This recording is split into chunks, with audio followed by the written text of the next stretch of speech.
Nah, persiapan ke Surabaya,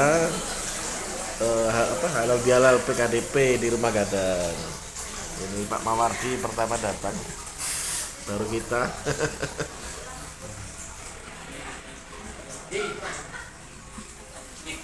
Yang lain udah pada datang, udah di dalam.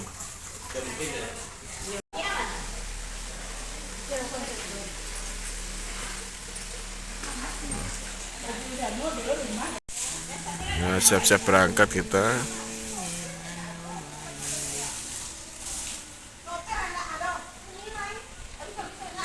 Ya, nunggu bundu-bundu ini siap, baru kita berangkat. Itu masih harus jemput Ketua PKDP Malang Raya Busri di gerbang tol Lawang. Bukan di rumahnya, kalau masuk rumahnya jauh ke dalam.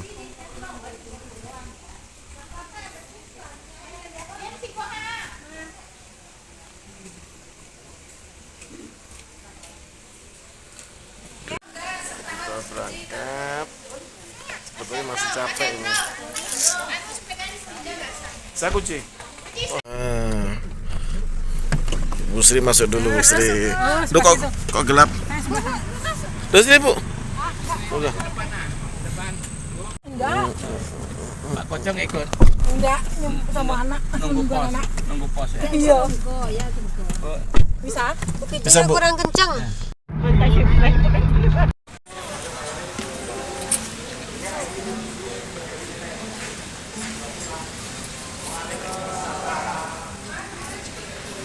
Warung-warung kayak rumah makan.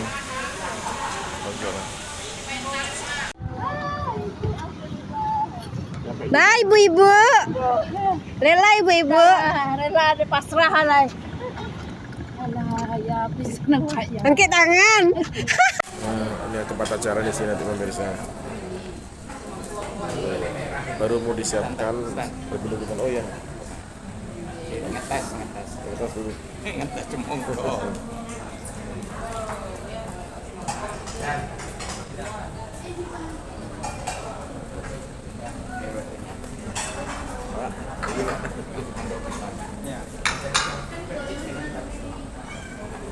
Nah, ini Rumah Gadang Surabaya, pemirsa. Ini Rumah Gadang ada satu-satunya di Jawa Timur ya. Ini tempat berkumpulnya orang-orang Padang Pariaman itu nih. Di Rumah Gadang ini. Orang Padang pastinya ya. Bukan hanya Pariaman tapi pastinya orang Padang semua. Ini ada tempat warung-warungnya, pastinya berjualan kuliner khas Minang ya. Ada sate Padang, ada katupek sayur atau katupat sayur, macam-macam. Ada gorengan khas Padang juga. Di sini nanti pengajiannya di sini di bawah. Di lantai atas ini juga ada ruangan, biasa juga dipakai untuk kegiatan. Tapi hari ini pengajian dan halal bihalal Dewan Pimpinan Wilayah Persatuan Keluarga Daerah Piaman Jawa Timur di sini. Nanti ada pengajian juga Al Habib Mustafa Zainal Idris yang datang nanti.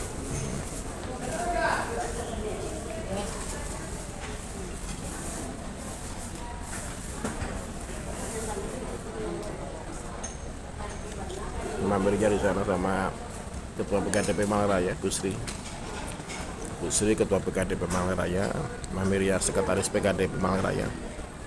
Sampai nunggu budu-budu kanduang atau ibu-ibu yang dari Malang datang yang lain. Mereka duduk di sini, di depan tempat kuliner, jualan kuliner Minang ini.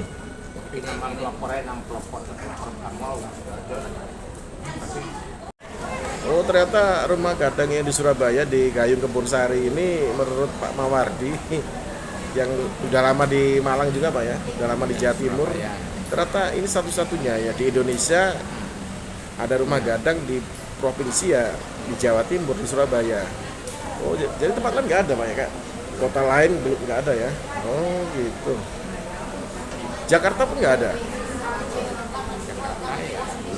Jakartanya numpang di apa itu aja. Di Taman Mini ya? Oh, yang khusus ya hanya di sini ya. Dulu siapa, Pak, yang menghibahkan ini buat Rumah Gadang dulu? Ya, pengurus pendahulunya dulu. Sebelum dahulu ya. Mungkin nanti sejarah Rumah Gadang nih kameraman akan kita ulas ya, pemirsa ya, di YouTube-nya Cangkruan Trans Melodi 2 ya, Sanggar Seni dan Bela Diri Cangkruan Trans Melodi.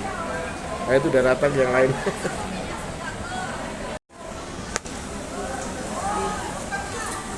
Nah, ini udah datang yang lain. Upi. Iya, Upi. Sama Dayunis. Oh, Dayunis tadi jemput itu dari Indonesia. Oh, Dayunis sama sekretaris DPD Jawa Timur, PKDP DPD Jawa Timur ini.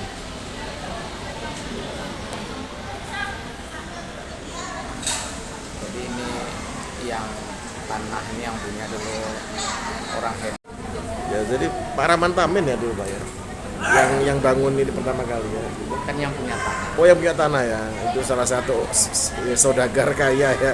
Kurang awak ya, orang Pabrik tekstil. Sumatera Barat, orang Padang, pabrik tekstil yang ada di Krian Sidoarjo. di Sidoarjo. Krian Sidoarjo. Di Krian Sidoarjo. Ya, sekarang pengurusnya sudah berganti, jadi mungkin nanti ke depan kita akan bisa mengulas lagi yang lebih jelas detail. Karena ini sejarah menarik ya, tentang masuknya orang-orang Padang di Jawa Timur ya. Ya, salah satunya kalau sampai berdiri rumah gadang ya. Rumah gadang ini bentuknya benar kayak rumah gadang pemirsa. Cuman kalau malam nggak kelihatan. Nantilah kita Siang-siang. agak siang apa pernah kita syuting Pak dulu Pak, tapi di video-video yang lalu nggak tahu nanti cari lagi. Pusat budaya. Ya, pusat budaya Minang ada di Jawa Timur. Jawa Timur, Rumah Gadang Surabaya.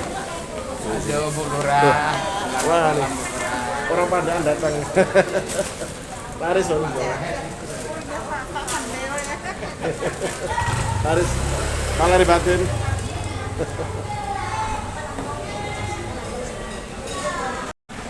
Ini yang dari Malang Raya, gunung-gunung Kanduang di depan sendiri.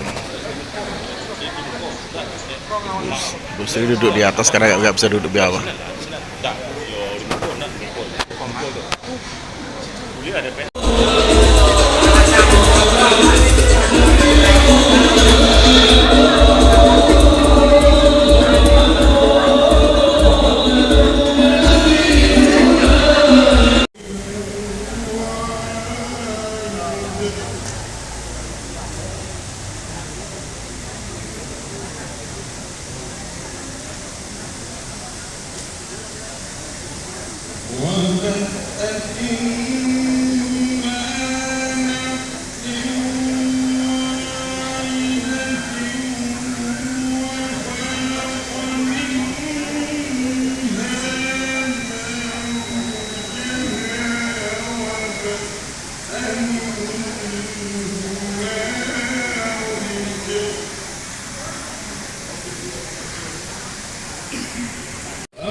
Masyarakat khusus sebagai perantau Minang yang berasal dari Piaman di Jawa Timur.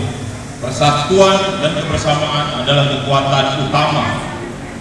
PKDP sebagai organisasi kedaerahan memiliki peran penting dalam menjaga nilai-nilai adat persatuan. Adat Basandi Sarak, Sarak Basandi Kitabullah adalah filosofi yang selalu orang Minang pegang, baik di Selamat datang untuk PKDP Malang Raya, PKDP Gresik, dan di Papua Malang. Bapak-bapak, ibu-ibu yang saya hormati, perlu kami sampaikan bahwa DPD Gubernur Jawa Timur pada tanggal 25 April nanti akan mengadakan halal bihalal di Rumah Gadang ini, di aula ini. Kami mengharapkan warga PKDP Jawa Timur, mari kita ramaikan bahwa halal bihalal itu adalah halal bihalal untuk kita bersama. Pengajian, izin Ustaz, kami persilahkan kepada Ustaz untuk menyampaikan tausiah.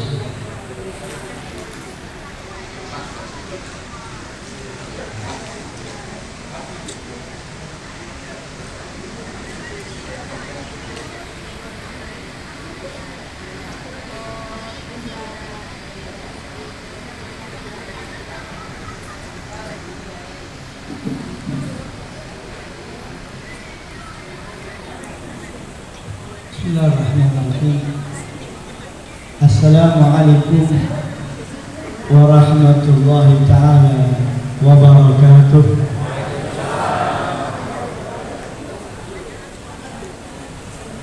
Kayaknya udah ngantuk.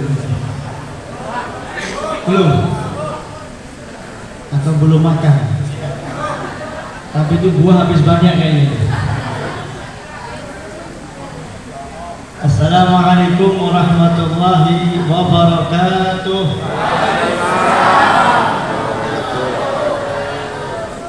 Alhamdulillahi rabbil alamin. Wa bihi nasta'in ala umuri dunya wad din.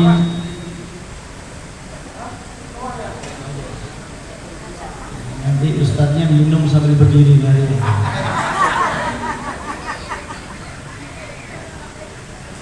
Alhamdulillahi rabbil alamin. Hamdan li rabbi khassana bi Muhammadin wa anqadhana min zulmatil jahli wal qayati. Jika telah hilang baru terasa. Apa dua nikmat tadi? As-sihah wal faragh. Nikmat sehat, nikmat sempat. Banyak orang ketika diberikan kesehatan oleh Allah, dia tidak mengetahui hakikat itu nikmat. Ketika nikmatnya sudah hilang, muncul sakitnya, baru dia ingat. Anggap orang sakit gigi. Kita ini nggak tahu nikmatnya punya gigi sehat kecuali sudah sakit gigi. Ya, sampai lagunya dibalik, lebih baik sakit hati daripada sakit gigi. Itu yang lagi sakit gigi. Tapi kalau yang lagi patah hati, lebih baik sakit gigi daripada patah hati. Yang usianya 40 tahun, 50 tahun ke atas. Ini bapak-bapak, ibu-ibu yang di atas saya usianya. Itu biasanya kalau sholat cenderung lebih khusyuk. Tapi niatnya bukan khusyuk. Khusyuk itu tenang gerakannya. Kalau mau sujud pelan-pelan, bukan karena khusyuk lututnya nggak kuat. Dipakai cepat nggak bisa, jatuh lagi. Maka dia pelan-pelan, baru dia ingat dulu lutut saya tidak begini. Barulah ketika itu nikmat hilang, yaitu sehat, muncul sakitnya, orang baru merasakan, oh itu nikmatnya sehat. Maka dia akan katakan, seandainya saya sehat, saya mau datang pertemuan halal bihalal. Kalau saya sehat, ngomongnya ketika saya sakit. Kalau saya sehat, saya mau berkunjung silaturahim kepada keluarga saya walaupun jauh. Kalau saya sehat, tapi dia ngomongnya ketika saya sakit. Kalau saya sehat, saya mau sholat di masjid, saya mau jamaah, tapi dia ngomong gitu ketika sakit, hilang sehatnya. Ketika datang kembali sehatnya, dia lupa dengan omongannya. Dia ngomongnya cuma ketika sakit. Ini nikmat kata Rasulullah. Kalau ada banyak orang lupa, kalau sudah hilang baru terasa. Yang kedua yaitu al-faragh. Ada waktu kosong yang bagi orang beriman nilainya kesempatan. Jadi kesempatan untuk melakukan ibadah, termasuk silaturahim yang kita lakukan saat ini. Ini ibadah dan bukan ibadah kecil. Ini ibadah besar. Ketika dia masih banyak waktu kosong alias nganggur, disia-siakan. Waktu kosongnya dipakai ibu-ibu hanya scroll TikTok, dipakai bapak-bapak main skater. Ya ketika sudah sibuk. Nah ini saya yakin yang datang ini sehat semua. Kalau amin berarti masih sakit ya. Ini bukan pertemuan di rumah sakit, bukan ya? Bukan. Saya yakin yang datang sehat semua. Alhamdulillah. Dan saya yakin yang datang ini pasti punya waktu kosong. Karena kalau nggak nganggur nggak bisa datang. Dan alhamdulillah malam hari ini Allah berikan kepada kita dua nikmat ini, nikmat sehat, nikmat sempat, dan kita gunakan dengan baik di acara yang insya Allah menjadi acara tempat turun rahmatnya Allah Ta'ala. tempat kita menjalin ukhuwah Islamiyah, persaudaraan, khususnya keluarga besar daripada daerah Piaman, yang insyaallah duduknya kita di tempat ini kelak Allah balas dengan kenikmatan dalam surga Allah Ta'ala. Amin ya rabbal alamin. Hadirin wal hadirat yang dirahmati oleh Allah Subhanahu wa Ta'ala, sebelum saya lanjutkan, kita buat perjanjian. Ini ceramahnya berapa lama? 2 jam. Saya belum pemanasan berdiri 2 jam. Kalau 2 jam nih judulnya tidak begini. Setengah jam kira-kira ya. Kalau lebih ya dimaklumi, kalau kurang dimaafkan. Karena kalau pas tepat itu namanya pertandingan bola, bukan ceramah. Hadirin hadirat yang dirahmati Allah Subhanahu wa Ta'ala, kita berada dalam acara halal bihalal. Kalau dari namanya kira-kira bahasa apa? Bahasa Padang apa bahasa Arab? Bahasa Arab ya. Tapi acara halal bihalal di Arab tidak ada. Namanya bahasa Arab, tapi sampai keliling Arab tidak ada halal bihalal. Yang ada orang Arab itu katakan di Mekah, di Masjidil Haram, mereka habis sholat Id mungkin bersalaman dengan orang yang dikenal di masjid, selesai pulang ke rumah tidur. Tidak ada halal bihalal. Orang Jawa bilang unjung-unjung, mampir dari satu rumah ke rumah yang lain, ke tetangga tidak ada. Yang ada kalau jenengan tinggalnya di Mekah, habis sholat Id ingin mampir-mampir, semua rumah ditutup pintunya, tidur. Tidak ada ini acara halal bihalal. Sehingga ini acara namanya pakai bahasa Arab tapi nggak ada di Arab. Jadi kalau ada tebak-tebakan apa yang itu nama Arab nggak ada di Arab, ya halal bihalal ini nggak ada di Arab. Artinya ini memang berangkat dari budaya kita orang Indonesia, budaya kita orang pribumi yang dibangun oleh ulama-ulama kita. Bagaimana ini tradisi baik dipertahankan? Karena orang keluar Ramadan habis puasa 1 bulan, dia muncul harapan semua dosa diampuni oleh Allah. Nabi bersabda, "Man shama Ramadhana imanan wa ihtisaban ghufira lahu ma taqaddama min dzambihi." Orang itu yang dia puasa dengan iman dan mengharap ridho pahala dari Allah, ghufira lahu ma taqaddama min dzambihi, dosa yang lalu diampuni oleh Allah. Sehingga muncul hari Idul Fitri, hari Id, hari Lebaran, kita adakan pesta kemenangan, namanya hari kemenangan, pesta. Lebaran itu perayaan, kita pesta. Kenapa? Dosanya diampuni oleh Allah. Timbul pertanyaan yang lain, bagaimana dosa kita terhadap sesama manusia? Karena yang diampuni kalau dosanya kepada Allah. Yang nggak sholat tobat diampuni ya. Yang dulu pernah nggak puasa, meninggalkan puasa, tobat diampuni. Yang dulu pernah lalai dalam syariat, tobat diampuni. Tapi kalau hubungan sama orang lain itu nggak langsung diampuni, kecuali dimaafkan. Jadi maaf, yang punya utang ya tetap harus bayar, Pak. Maaf. Puasa Ramadan tidak melunasi hutang Anda, nggak melunasi hutang Anda, sehingga muncul di akhirat, walaupun dosanya kepada Allah sudah diampuni oleh Allah, datang orang menuntut balas. Uang saya nggak dikembalikan, menuntut balas saya pernah dicaci maki, menuntut balas saya nggak pernah dijenguk padahal saya keluarganya, dia memutus tali silaturahim. Nah ini bisa dituntut di akhirat. Sehingga ketika Nabi mengatakan tentang al-muflis, orang yang bangkrut, Nabi tanya kepada sahabat, siapa orang yang bangkrut? Sahabat mengatakan orang yang punya uang. Orang itu kalau kaya, kemudian uangnya habis, kalau sekedar uang habis itu belum bangkrut ya. Itu mungkin kita katakan dia sedang jatuh. Tapi kalau uangnya habis, utangnya banyak, namanya bangkrut. Nah itu orang nanti di akhirat, kata Rasulullah, dia akan banyak amal ibadah begitu banyak, pahalanya banyak, dosanya sedikit, tapi kemudian ada orang-orang yang menuntut balas. Saya dizalimi, saya pernah dipukul, saya pernah dicaci maki dan lain sebagainya. Hak saya nggak diberikan, hak saya sebagai keluarga untuk dapat perhatian juga nggak diberikan, hak saya sebagai saudara untuk mendapatkan silaturahmi silaturahim untuk dijenguk juga nggak diberikan. Maka diambil pahalanya, sampai itu pahala habis, ternyata yang nuntut masih banyak. Maka nggak ada lagi pahala yang diambil. Dosa orang yang menuntut tadi itu diberikan kepadanya. Pahalanya habis, dosanya bertambah. Ini seperti orang uangnya habis, muncul utangnya, namanya bangkrut.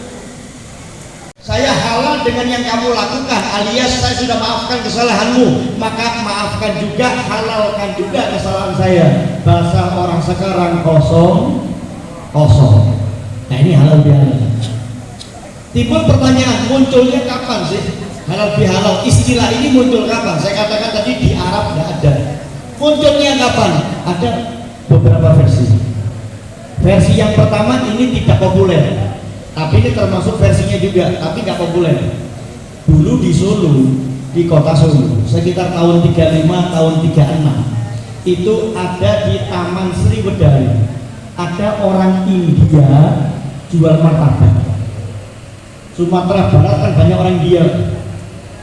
Ini Padang sama Batak itu sama atau beda? Beda. Kalau di Medan kan banyak India. Kalau di Padang ada juga ya. Ada orang India jualan di Solo, Taman Sriwedari. Jual apa? Martabak. Ya, itu kan bukan makanan sini. Itu makanan khas India. Jual martabak. Ketika itu tahun 35, tahun 36 Indonesia belum merdeka. Martabak itu makanan asing, orang nggak kenal. Sementara di Jawa, di Indonesia itu mayoritas Muslim, sehingga kalau ada orang dari luar jualan makanan, orang ragu halal apa enggak. Jangan-jangan nggak halal ini. Dari India macam-macam. Dari India masuk Hindu ke Indonesia, dari India masuk Buddha ke Indonesia. Ada teori juga Islam juga datang dari India, teori Gujarat. Selain ada teori Persia, teori Mekah, ada juga teori Gujarat yang bawa Islam ke Indonesia juga orang India. Sehingga untuk memperkenalkan kalau yang dia jual yaitu martabak itu halal, dia mengatakan halal bin halal. Halal bin itu anaknya, halal anaknya, halal alias ini sangat-sangat halal. Orang nggak kenal martabak, taunya halal bin halal, karena ketika dia tawarkan bukan martabak enggak, halal bin halal. Nah pekerjaannya orang pribumi bilangnya halal bin halal. Nah mereka kalau waktu Idul Fitri Lebaran beli ke sana di Taman Sriwedari, belinya bukan ngomong beli martabak, beli halal bin halal. Ini versi yang pertama tapi tidak populer. Ketika presiden pertama kita, tokoh proklamator yaitu Insinyur Soekarno, beliau melihat di Indonesia ini kesuku-sukuan kembali muncul. Di Indonesia ini mulai timbul perpecahan. Indonesia ini sebelum merdeka, Indonesia punya banyak suku, ada Jawa, ada Padang, ada Batak, beda suku kan, ada Bugis, Sunda, Madura, Ambon dan lain sebagainya. Mereka punya kerajaan masing-masing, sehingga ini bukan jadi satu naungan, enggak. Indonesia ini banyak kerajaan, tapi karena mereka punya musuh yang sama yaitu Belanda dan Jepang, akhirnya bersatu. Istilah bahasa Padangnya itu Pak, bahasa Padangnya the enemy of my enemy is friend. Musuh dari musuh saya itu adalah teman. Orang Padang punya musuh Belanda, Jawa juga punya musuh Belanda. Oh berarti Jawa sama Padang berteman karena punya musuh yang Belanda sudah pulang, Jepang sudah pulang, Indonesia merdeka 17 Agustus 1945, muncul masalah baru, kembali ke suku-sukuan. Apalagi di zaman Pak Karno, partai begitu banyak, sehingga beliau berpikir bagaimana ini rakyat bisa bersatu. Gak ada lagi Jawa, gak ada lagi Batak, gak ada lagi Padang, gak ada Sunda, gak ada Madura, adanya Indonesia. Maka Insinyur Soekarno meminta pendapat dari Kiai Haji Abdul Wahab Hasbullah. Coba, atau dikenal dengan Kiai Wahab, Kiai Wahab Hasbullah rahimahullah, semoga Allah merahmati beliau. Rembuk ke sana diusulkan, kalau gitu Pak Karno kita bikin acara namanya halal bihalal. Jadi habis Ramadan, habis Lebaran kita bikin acara, undang semua ke istana, tokoh-tokoh politik, tokoh-tokoh partai, ketua-ketua suku, kumpulkan semua jadi satu di istana. Kita saling memaafkan, kita jalin kerukunan, kita sambung silaturahim. Jadi namanya halal bihalal. Yang tujuannya bukan hanya untuk membahas tentang kenegaraan, tentang persatuan, tetapi bagaimana kita tinggalkan semua yang lalu yang mungkin di hati ada permusuhan. Halal itu di bahasa Arab maknanya banyak. Bisa diartikan es yang mencair, bisa diartikan benang kusut yang terurai kembali. Ini maknanya banyak, sehingga keruwetan kalau sudah halal bihalal itu mestinya ditinggalkan. Masa lalu biarlah berlalu, kita bentuk sejarah yang baru.